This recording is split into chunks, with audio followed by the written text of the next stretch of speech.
सुशीला एक शहर में अपने बेटे अमित और बहू स्नेहा के साथ रहती थी। सुशीला का बेटा नौकरी करता था। घर में पैसों की कोई कमी नहीं थी, लेकिन सुशीला बहुत कंजूस थी। अमित अपनी सारी तनख्वाह सुशीला को देता था। एक दिन स्नेहा सुशीला से बात करती है। स्नेहा, मांझी नवरात्रि का व्रत है, आप कुछ फल मंगा दीजिए। सुशीला, बहू अगर तुझसे भूखा नहीं रहा जाता तो व्रत का ढोंग क्यों करती है? पता है मेरा बेटा कितनी मेहनत से पैसा कमाता है, तुझे व्रत में भी फल खाने हैं। फल पता है कितने महंगे हैं। स्नेहा, लेकिन मांझी फलाहार तो सभी करते हैं व्रत में। सुशीला, मैं कुछ नहीं मंगाने वाली, इससे तो अच्छा है तू कल का बचा खाना खा ले। स्नेहा चुपचाप अपने कमरे में चली जाती है। शाम को स्नेहा अमित को सारी बात बताती है। अमित, मौ तुम भी कमाल करती हो, थोड़े से फल मंगा लेती तो क्या हो जाता, आखिर हमारे पास पैसों की कमी नहीं है, फिर भी तुम हमेशा कंजूसी में लगी रहती हो। सुशीला, मैं ही घर छोड़कर चली जाती हूँ, फिर तुम दोनों पैसे लौटाते रहना। यह कहकर सुशीला घर छोड़कर चल देती है। स्नेहा, मांझी रुक जाइए, आप जैसे चाहे वैसे खर्च कीजिए। अमित, मौ तुम तो बेकार गुस्सा हो रही हो, मैंने तुम्हें घर से जाने के लिए तो नहीं कहा था। सुशीला, ठीक है, लेकिन इस घर में सब कुछ मेरे हिसाब से चलेगा। 2 दिन बाद स्नेहा सुशीला के पास आती है। स्नेहा, मांझी कल नवमी है, हमें कन्या पूजन करना है, आप मुझे कुछ पैसे दे दीजिए, मैं बाजार से प्रसाद बनाने का सामान ले आती हूँ। सुशीला, बहू कन्याओं को खाना खिलाने से क्या होगा, एक काम कर तू कन्याओं को पूजन करके 2 से 2 रुपए दे देना, बच्चे हैं, उन्हें बहलाना कौन सा मुश्किल काम है। स्नेहा सुशीला से बहस न करके चुपचाप अपने पैसों से सारा सामान ले आती है। अगले दिन अमित की भी छुट्टी थी।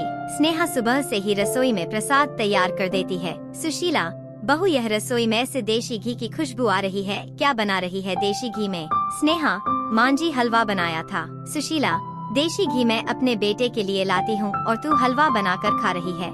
स्नेहा, नहीं, मांझी कन्या पूजन के लिए बनाया है, अभी पूजा करके कन्याओं को खाना खिलाना है। सुशीला, मैंने तुझे मना किया था, फिर भी तू सामान ले आई। स्नेहा, मांझी मैं अपने पैसों से लाई हूँ, आप चिंता न करें। सुशीला, ठीक है, लेकिन खाना मैं खिलाऊंगी कन्याओं को, तू तो सारा खाना खत्म कर देगी। अमित और स्नेहा सुशीला की बात सुनकर बहुत दुखी होते हैं। वे अपनी मौ की कंजूसी की आदत से पहले ही परेशान थे, लेकिन कन्याओं के खाने में कटौती से वे परेशान हो रहे थे। पूरे परिवार ने पूजा की। पूजा के बाद स्नेहा कुछ देर माँ दुर्गा के सामने बैठकर प्रार्थना करने लगी। स्नेहा, हे देवी माँ, हमारी भूल चूक क्षमा करना, मेरी सास का हृदय परिवर्तन कर दो जिससे वे कंजूसी छोड़ दें। कुछ देर बाद 9 कन्याएं भोजन करने के लिए आ जाती हैं। सुशीला अपने हाथों से सबको खाना परोसती है। वह बहुत कम खाना परोसती है। अमित, मो यह तो बहुत कम है, कम से कम कन्याओं को खाना तो ढंग से परोसो। सुशीला, तू चुप रह, अगर किसी कन्या को जरूरत होगी तो वह मांग लेगी।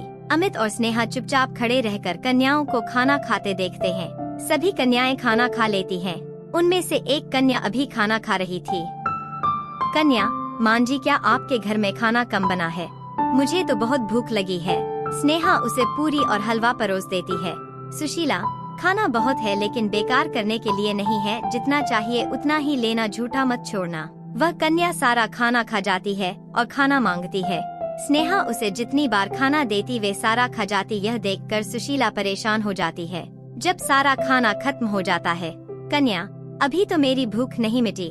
सुशीला, अब तो खाना भी खत्म हो गया। कन्या, लेकिन आप लोगों ने कन्या पूजन किया है, भरपेट भोजन तो करना पड़ेगा, तभी तो मो अम्बे प्रसन्न होंगी। अगर आपके घर से कन्या भूखी चली गई तो मो रुष्ट हो जाएंगी। स्नेहा जल्दी से दोबारा खाना तैयार करती है। सुशीला, बहू मैं तुझे इसीलिए मना किया था कन्याओं को खाना खिलाने के लिए, अब तो लगता है हमारे घर का सारा राशन खत्म हो जाएगा। कन्या, मांझी कंजूसी छोड़कर पूजा किया करो, देवी माँ के प्रसाद में कैसी कंजूसी। सुशीला, चुप रह, चुपचाप खाना खा और अपने घर जा। स्नेहा उसे और खाना लाकर देती है, जिसे खाकर कन्या खड़ी हो जाती है। कन्या, खाना तो हो गया लेकिन कन्या को दक्षिणा भी तो दो, कंजूस दादी। सुशीला, हे भगवान, अब इसे पैसे भी चाहिए। तभी अमित उस कन्या को पैसे दे देता है। अमित और स्नेहा उसके पैर छूकर आशीर्वाद लेते हैं। कन्या, आप भी पैर छू लो, मैं आपको भी आशीर्वाद दे दूंगी। सुशीला बेमन से पैर छूने के लिए झुक जाती है। वह कन्या सुशीला के सिर पर हाथ रख देती है। उसके हाथ रखते ही सुशीला की आंखों से आंसू बहने लगते हैं। वह कन्या के पैरों में पड़ जाती है। सुशीला, माँ मुझे माफ कर दो, अपनी कंजूसी के कारण मैंने आपका अपमान किया, लेकिन आपके छूते ही मेरे मन से सारे पाप मिट गए। कन्या, मैं तो एक साधारण कन्या हूँ। सुशीला, नहीं, आप साधारण नहीं है, आप साक्षात माँ दुर्गा का रूप है। फिर वह कन्या उन्हें आशीर्वाद देकर चली जाती है। सुशीला का मन बदल चुका था, वह सब कुछ छोड़कर माँ दुर्गा की भक्ति में लग जाती है और फिर सुशीला व स्नेहा सास और बहू की तरह नहीं, एक माँ बेटी की तरह खुशी रहने लगी।